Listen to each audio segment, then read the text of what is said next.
You teach me, and I'll walk in your truth. And of course, that comes right down to saying, Jesus, I believe what you said when you told the audience, I am the way, I am the truth, and I'm the life. And God, if you give me an undivided heart, then I'll fear your name. And that's not be afraid of him, but that's just, I'll respect you. I'll stand in awe of you, God.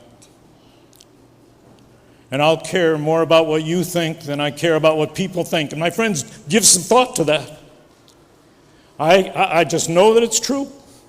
I just know that it's true that when I walk through a day of life, so many times I'm asking myself, what will so-and-so think if I do this or that, when something in my heart says that's what I ought to do? Sense of awe for God. And it doesn't happen automatically. Lord, give me an undivided heart. And then I'll respect your name. Now, going back to James 4, you get some light on some unanswered asking.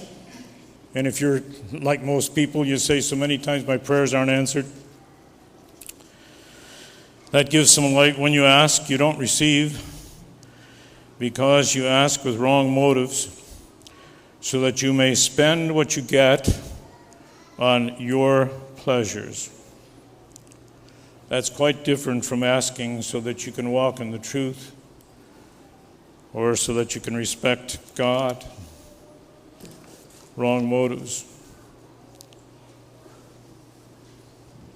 I think I need to ask myself over and over again, how much do I really want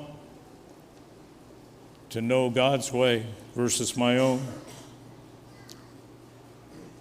I need to ask myself, how much am I totally, completely committed to Jesus as the only way? What is an undivided heart? How come I allow myself to be so twisted in all sorts of directions?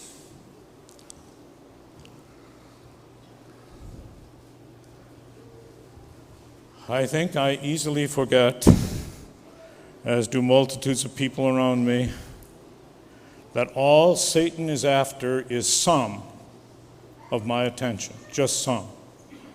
Do you ever think about it? I think Satan's delighted when you and I go to church.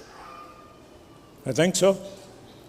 He's delighted when you and I go to church, as long as we walk out of here and plumb forget about why we went. I don't know if you've ever read C.S. Lewis's Screwtape Letters. You want to get some sense of the cunningness of Satan, you got to read those letters.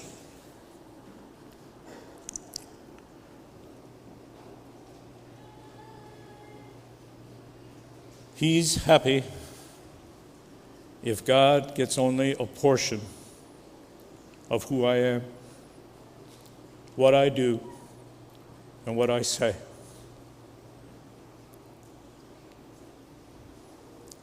Give me, Lord, an undivided heart. And so here I am again, Lord.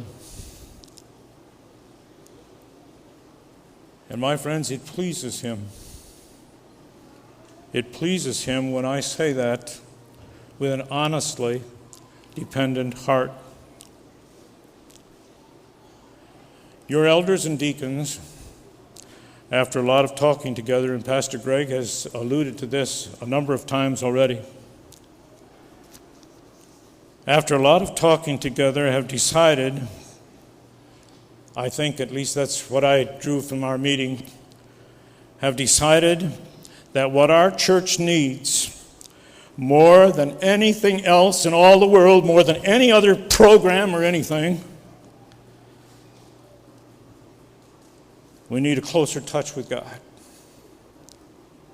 We need a powerful awareness, and that's not just your leaders, that's every one of us. If you want something to happen, a powerful awareness that every minute of my life and every minute of your life is spent in the presence of God. And you know, it is. Whether I know it or whether I don't know it, every minute of my life is lived in the presence of God because He's an all-knowing God. And as I thought about that, I thought about Jesus, who said, it's a fearful thing to fall into the hands of the living God, having known what we pray about here, the way, and not walked in it. That's a fearful thing. But if we can if more and more people in our church can get a sense of, every minute I walk, every little thing I do, when I take care of my kids, when I go to school, or when I go to my office, or I go to my field, every single moment of my life, I'm living in the presence of God, and He loves me. The Psalms are so filled with His message of my unfailing love. That struck me in this psalm, and it does in many of the Psalms. And my friends, without an awareness of that dependency, everything else we will ever try to do in this church is a sham. Without that awareness of God, we are just beating the wind. I don't care how hard we try. Because it's all about Him. It's all about living my life totally in His presence.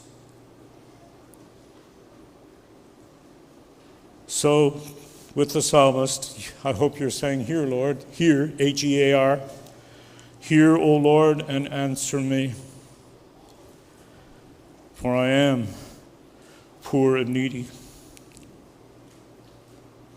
Let's determine to let God know, not because we need to clue Him in, like I said, but because I need to be aware, to let Him know our hearts.